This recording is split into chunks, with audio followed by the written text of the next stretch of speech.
Sa pagsapit po ng ika-112 anibersaryo ng Iglesia ni Cristo, kami po ay nagpapasalamat ng napakarami sa ating Panginoong Diyos sa walang sawa at walang humpay na pagpapala at mga tagumpay na iginagawad niya sa kabuuan ng Iglesia. Patuloy po niyang ginagamit na mabisa na kasangkapan ng aming tagapamahalang pangkalahatan, ang kapatid na Eduardo V. Manalo.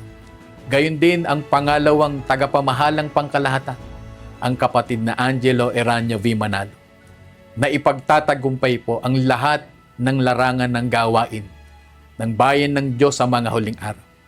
Patuloy po ang pagdami ng mga ministro at mga manggagawa.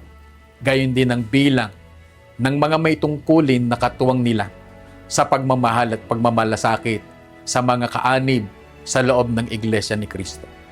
Nakikita rin po natin ang patuloy na pagtatayo ng magaganda at magagarang mga gusaling sambahan na doon isinasagawa ang pagsamba sa ating Panginoong Diyos.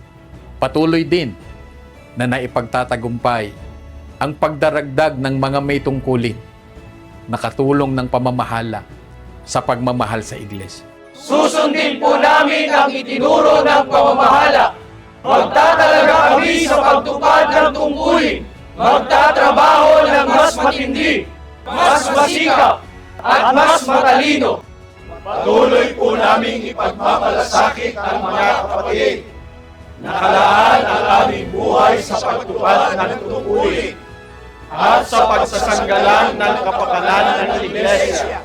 At sa lahat ng mga kaanib sa Iglesia ni Cristo sa buong mundo.